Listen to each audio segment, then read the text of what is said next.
ઓલપાડમાં તિરંગા યાત્રા યોજાઈ હતી। સમગ્ર ઓલપાડ દેશભક્તિના રંગે રંગાયું હતું। ઓલપાડ તાલુકા કક્ષાની તિરંગા યાત્રા યોજાઈ હતી। હર ઘર તિરંગા અભિયાન અંતર્ગત ઓલપાડમાં યાત્રા યોજાઈ હતી। મંત્રી મુકેશ પટેલ પણ તિરંગા યાત્રામાં જોડાયા હતા।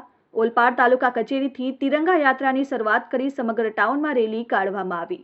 મોટી સંખ્યામાં ભાજપ સંગઠનની ટીમ, તાલુકા અને જિલ્લા પંચાયતના સભ્યો, પોલીસ જવાનો, ઓલપાડની વિવિધ શાળાના બાળકો અને શિક્ષકો પણ જોડાયા હતા।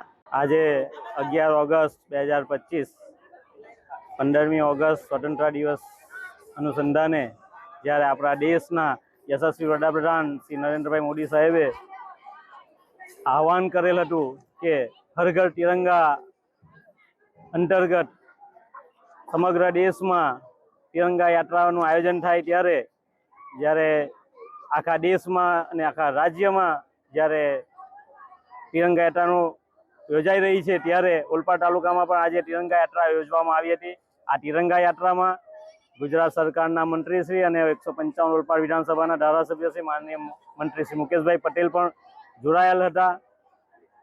તાલુકા પંચાયત પ્રમુખ, મારી સંગઠનની ટીમ, તાલુકા પંચાયતના સભ્યો તેમજ મામલતદાર શ્રી, ટીડીઓ શ્રી, મામલતદારનો સ્ટાફ, તાલુકા પંચાયતનો સ્ટાફ, તલાટી મિત્રો તેમજ ઓલપાડની વિવિધ શાળાઓના બાળકો પણ આ યાત્રામાં જોડાયેલ હતા અને ઓલપાડ તાલુકાના તમામ સરપંચ મિત્રો પણ આ યાત્રામાં જોડાયા અને યુવાનો ઉત્સાહ સાથે જોડાયા છે। ત્યારે હું મારા સરપંચ મિત્રોને આહવાન કરું છું કે દરેક ગામે પણ આવી તિરંગા યાત્રાનું આયોજન થાય અને આપણા દેશની શાન બાન એવા તિરંગાને સન્માન જળવાઈ રહે એ રીતની તિરંગા યાત્રાનું આયોજન કરી આપણા યશસ્વી વડાપ્રધાન નરેન્દ્રભાઈ મોદી સાહેબનું જે આહવાન છે એને સાર્થક કરે એ અભ્યર્થના અસ્તુ। ભારત માતા કી જય।